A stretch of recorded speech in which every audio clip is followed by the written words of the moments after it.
Halo saudara, Shalom. Dan hari ini Uncle mau share uh, firman Tuhan, di mana ada yang bertanya kepada Uncle, Uncle, tolong dong untuk buat videonya mengenai Kejadian 3 ayat yang ke-14.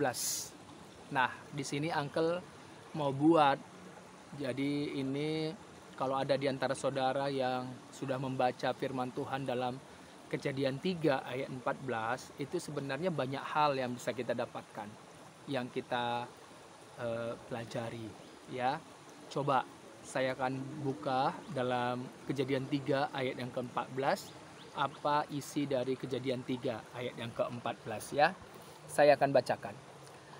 Lalu berfirmanlah Tuhan Allah kepada ular itu, karena engkau berbuat demikian, terkutuklah engkau di antara segala ternak dan di antara segala binatang hutan. Dengan perutmu lah engkau akan menjalar, dan debu tanahlah akan kau makan seumur hidupmu. Nah, tadi kita sudah membaca dalam Kejadian 3 ayat yang ke-14. Ada 3 hal yang hendak ingin Uncle mau bagikan. Ya, yang pertama itu di situ ada ular. Ular, ya. Nah, apa yang bisa kita pelajari dari firman Tuhan Kejadian 3 ayat 14, dan di situ ada kata ular. Kalau kita baca dalam Kejadian 3 ayat yang pertama, di situ dituliskan ya oleh Musa dalam Kejadian 3 ayat yang pertama ayat 1, adapun ular ialah yang paling cerdik. Nah, dari segala binatang darat. Jadi ular itu ternyata dituliskan yang paling cerdik. Yang paling cerdik dari segala binatang darat yang telah dijadikan oleh Tuhan.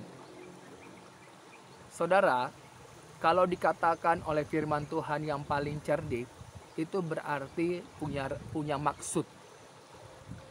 Dan ular itu dari segala binatang darat, dialah yang paling cerdik. Nah, sekarang kita akan lihat apa arti kata cerdik. Dan kita lihat supaya kita bisa memahami artinya secara sempurna, kita lihat dulu dalam teks aslinya. Teks aslinya apa? Ibrani, ya. Coba kita lihat dalam teks asli Ibraninya. Kata cerdik di sana dituliskan dengan istilah arum. Arum. Jadi secara morfologi, kata arum ini dia termasuk ke dalam adjektif maskulin singular. Jadi kayak kata sifat, ya, orang maskulin singular. Nah, jadi dia termasuk ke dalam morfologi adjektif maskulin singular. Artinya apa arum ini?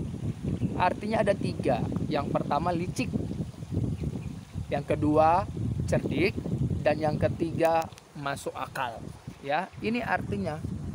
Jadi artinya ada 3, licik, cerdik, dan masuk akal.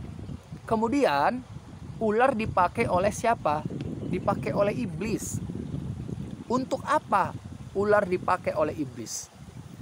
Untuk menjatuhkan Hawa, untuk menjatuhkan Adam. Kenapa dijatuhkan Adam dan Hawa? Karena Adam dan Hawa, dia adalah ciptaan Tuhan yang masih taat kepada Tuhan Allah. Dan iblis tidak suka. Makanya iblis berusaha untuk menjatuhkan Adam dan Hawa. Melalui apa? Hawa melalui ular. Jadi ular dipakai sebagai sarana, alat oleh iblis sebagai melancarkan siasatnya. Dan ini digunakan oleh iblis untuk menjatuhkan yang namanya Hawa. Kenapa iblis bisa dipakai oleh ular? Kenapa iblis bisa dipakai oleh ular? Karena ular itu adalah ciptaan Tuhan yang tidak diembuskan napas hidup ke dalam ular itu. Dengan kata lain, ular tidak punya roh. Ular tidak punya roh. Jadi, kalau tidak punya roh, bisa saja dipakai oleh iblis. Begitu juga dengan kehidupan sekarang ini. Kenapa orang-orang yang sama seperti ular, dia cerdik, dia licik, dan selalu menggunakan akal, ya. Apa-apa harus logis, akal. Apa-apa harus akal. Kenapa orang-orang yang merasa dirinya hebat di zaman sekarang, yang mengatasnamakan akal, yang segala sesuatunya dengan akal, dan yang merasa dirinya hebat dibandingkan dengan yang lain, justru orang-orang seperti itu gampang dipakai oleh iblis. Kenapa? Karena di dalam orang itu tidak ada roh Tuhan, tidak ada roh Allah, tidak ada roh kudus, tidak ada roh Kristus dalam orang itu. Makanya gampang dipakai oleh iblis. Jadi tidak heran kalau orang-orang yang pintar menurut dunia, orang-orang yang merasa dirinya di atas daripada orang lain, itu gampang sekali dipakai oleh iblis. Karena apa? Karena tidak ada roh kudus, roh Allah dalam orang itu. Kenapa tidak ada? Karena tidak percaya kepada karya keselamatan Allah.